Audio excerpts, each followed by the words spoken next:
Today we're interviewing Lily Cozad, the influencer marketing coordinator at Kodiak Cakes. It's a pleasure to be interviewing you today. My name is Raul Kaboru. I'm a rising sophomore at St. Paul School and the vice president of CompanyRoots. My name is Suresh Jasti, and I'm a rising senior at Homedale High School, and I'm the founder of CompanyRoots. Before the interview, we just wanted to thank you for taking your time to talk to us today. The first question that we always ask is, what are your company roots, and how do they help you get into Kodiak Cakes? So as far as Kodiak, some of the values that and kind of our vision for Kodiak Cakes is that we're always inspiring people to live healthier, live more nutritious, eat more nutritious so they can live healthier, active lives. And so that's kind of as far as our roots, like that's what we are based in, that's what our values are. And that's kind of our vision and mission when we move forward. And all of our products, we're kind of just redefining what living healthy means. And you can live healthy while also eating your body good food. So that's kind of what we're rooting in. All right. So what was the story exactly behind the founding of Kodiak Cakes? Yeah, so Kodiak Cakes was founded in the 90s, and it was originally created because, don't actually quote me on 90s, it might have been 80s. It was founded though a long time ago, and our founder, Joel, his mom basically had this whole wheat pancake recipe, and she would make this, and him and his brother would go around in the neighborhood and pull all of the mixes in these like paper bags, and would pull the little red wagon around their neighborhood and sell to their neighbors this pancake mix. And then, so this was when they were kids, and then it was in the 90s. And in the 90s, they founded Kodiak Cakes, which was based on doing whole wheat pancakes instead of white flour. And it honestly had a pretty tough time getting started. Both brothers were kind of in college, and it was really hard to get off the ground at first. And then in 2014, the business was still alive, but it was still just kind of complacent, and they ended up going on Shark Tank.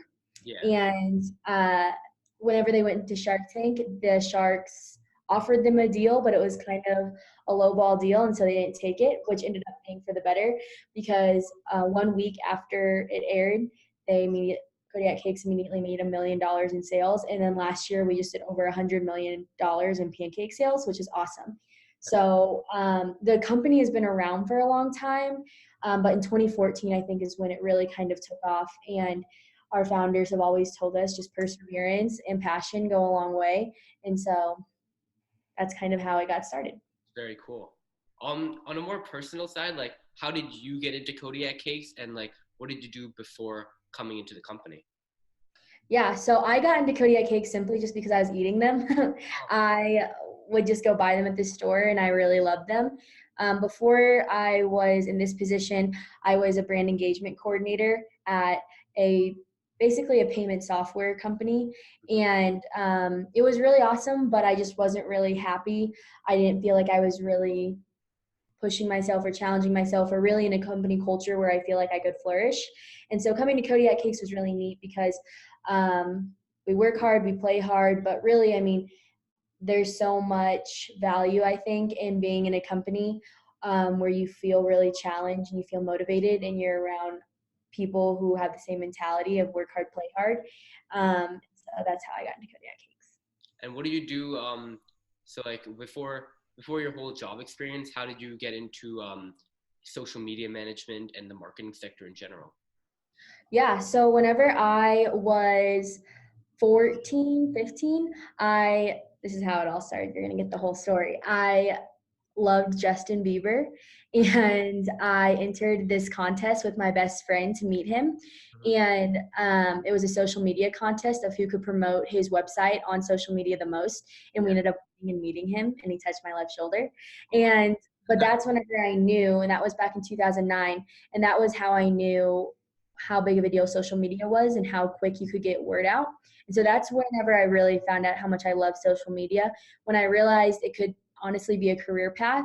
I was 18, and my best friend and I started our own shirt company, and we really didn't have any business experience. We were just kind of going in blind, and I feel like you guys can relate. Like, it's all about the hustle, and you're just kind of figuring things out as it comes. And so he did more of the finance side and the logistical side, and I did all the photo shoots, the design, the video, the social media. And that's really where it kind of started for me. And then it's been really cool because as each year grows and I've gotten more into my career in college, I've been presented with all these amazing opportunities. Because, whenever I was 18, I just decided I'm just going to do it. And so that's why I'm so pumped for you guys, because this is such an awesome idea. You guys are in high school, and this is such great experience you're going to take with you forever. And so, yeah. Meeting new people is what it's all about, in my opinion. Exactly. Meeting new people and just like learning what works and what doesn't work. And this is such a great time to do it, because like if you fail, you just like learn from it and you keep going. So I'm like so impressed by you guys in CompanyRoots. Thank you. So people think of things like social media management and advertisements when they think of the marketing sector. So in your experience, what does a job in the marketing sector entail the most that people exactly wouldn't know about? I think marketing has really evolved within the last 10, 20 years, just because everything has gone digital. And there are still a lot of parts that are really traditional marketing, when you think about like mailers, newspapers, TV ads. But I think to really excel in marketing today, you have to understand all parts of marketing and all facets. So you need to understand how like print mailers work, but you also need to understand digital and SEO, social media. And so I think to be a really smart marketing professional in today's society, you need to know how to do it all. You don't have to be a genius in all categories, but you at least need to like have just like visibility to what it all entails. So like I know right now I will never be a coder, but I like could definitely code like a heading on a page, and not like that's anything impressive, but it's just understanding. So whenever I go to our digital advertising guy, I can understand maybe what his process will look like and understand the right questions to ask. Mm-hmm. And on that end, like with Kodiak Cakes, what is like one of the biggest focuses you have in terms of their marketing sector? So right now you are you're an influencer there for like the marketing, right? So Yeah. What do you do there? Do you work on more of like SEO or social media? So I don't. It's really cool because since Kodiak Cakes in office in the headquarters here in Park City, we have basically 3 teams. We have operations, sales, and marketing. So it's really cool because it can really be focused on those 3 teams. So the marketing team is split up. So we have a social media team, we have influencer marketing, we have public relations, we have digital. And so it's really nice because you can get super niche. So me personally working on the influencer side, so you guys know what an Instagram influencer is, right? Yeah. Yeah. And so basically I'm working with all of those influencers and basically bringing them visibility to Kodiak Cakes, kind of sharing our vision and our values, and usually trying to find like-minded influencers. So maybe someone who was like, I'm trying to think of someone just who wouldn't fit at all. So maybe someone who's like, it's hard because I feel like this product could be with anything. But like it's exact like if I'm trying to find someone who is like a big fashion blogger and they never talk about food or living a healthy lifestyle, it's just fashion, that might not be as good of a fit as someone who's a big foodie and is always trying to find new recipes and give recipes on their blog. So you're kind of finding people who live that same vision and lifestyle. And so that's what I do as far as just bringing visibility to the product. Something that's really big that our marketing team wants to do essentially is just be able to get the word out about Kodiak and why it's a healthy option. And more importantly, just again, like going back to our vision of just inspiring others to live healthy and active lifestyles. Yeah. So what happens on a day-to-day basis in the office? So I think, it definitely differs between every team member. As far as the influencer marketing team, we usually come in and our job's really fun because we get to plan influencer events all around the country. So in 2 weeks, we go to Charlotte for an influencer event, and then we go to Austin for an influencer event. We've been to Nashville, Minneapolis. We've been everywhere. And we basically go and we set up and we have a really nice dinner for all of the influencers in that area. And we invite them out. We tell them about our product. Our product can be substituted for anything with white flour. And so we'll do like elaborate dinners, like we'll have cornbread at dinner and it'll be the Kodiak cornbread, and just showing them how they can incorporate Kodiak in their everyday life. So a lot of the times planning for those events. Another thing we do is we do a lot of campaigns. So we have a National Waffle Day is August 24th. Yeah. And so right now we're planning National Waffle Day, and we're sending everyone branded toasters, coupons for free toaster waffles, a lunch bag. And so right now it's just planning all the logistics for that, getting people in the campaign, collecting addresses. And then the day-to-day keep up is just keep on finding influencers that share our same values and vision, and just kind of start partnering with them and understanding how we can partner together to all inspire. Yeah. So right now, how is Kodiak Cakes looking to expand their brand to new stores? So I know, I think I've seen it in Costco before. Mm-hmm. I actually buy it because I use it for my breakfast actually. So like, how do you guys plan to expand your brand to new stores?